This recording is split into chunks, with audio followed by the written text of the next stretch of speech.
Annie was frantic that morning. Jason hadn't texted her all night.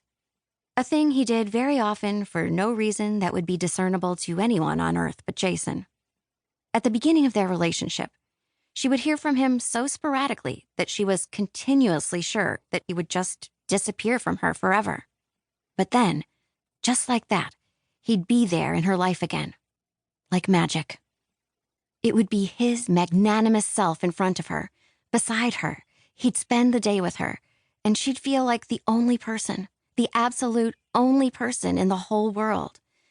And with Jason, that was not a bad feeling, not a lonely feeling. It was an impenetrable one, because he, a man who chose what he did, and how he did it, and where he did it, and when, was choosing her. It felt, above all else, pristine. Now that they'd been together longer, Annie found herself accepting lesser and lesser forms of magic. If she hadn't heard from him, she didn't need a whole day with him. Just waking up to a text the next morning with a, "How are you, gorgeous?"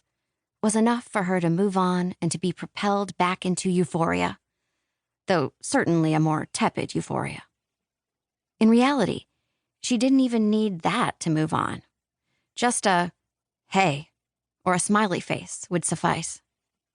She knew somewhere, too, that even if he'd sent her a text with nothing written on it, just pressed send with a blank text, she'd likely have found at least some kind of reassurance in that.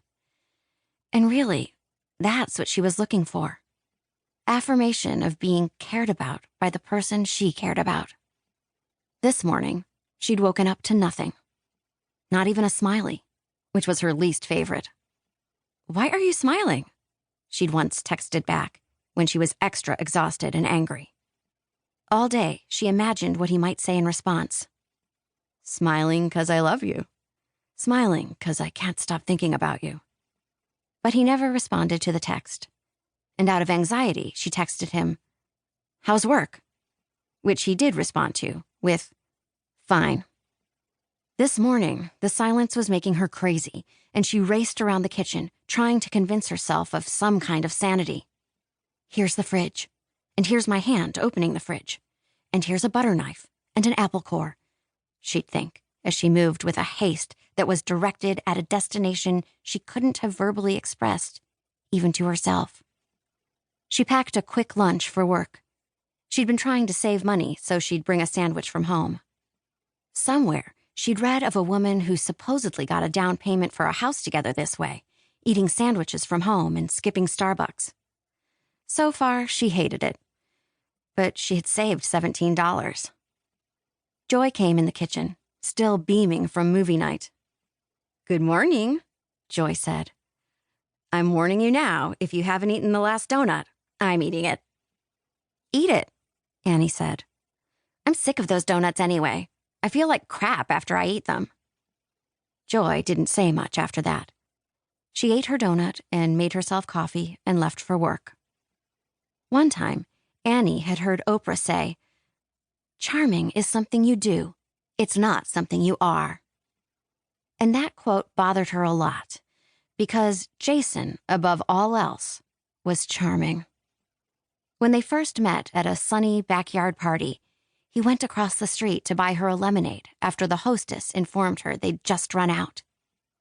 "You didn't need to do that," Annie had said as he put the cool drink in her palm. Once, they'd been on a hiking trail, and he'd climbed a tree to grab her a branch of orange blossoms. "Here," he said. Sweat droplets pooled tightly on his forearm. Then there was last summer, when they'd binge-watched Better Call Saul, and she'd swooned over the scene when Saul sings to Kim on a voicemail. All week long, he called her phone and left her song messages. "Sometimes all I need is the air that I breathe and to love you," he sang. And she felt hot and sick and so in love. His charm was, or at least it felt like, the lifeblood that ran through their relationship. And sometimes, Annie feared that, without it, there was nothing there. She did love him, though. So much so that she wasn't sure anything else really mattered. Which was cliché, but sometimes things were just cliché. And in some ways, that was comforting, because it made her feel like she was a part of something big. The big, painful love that you hear so much about. Sleepless in Seattle love, she thought. Although she knew that wasn't the right reference, because she was fairly sure Tom Hanks was actually pretty nice in that movie.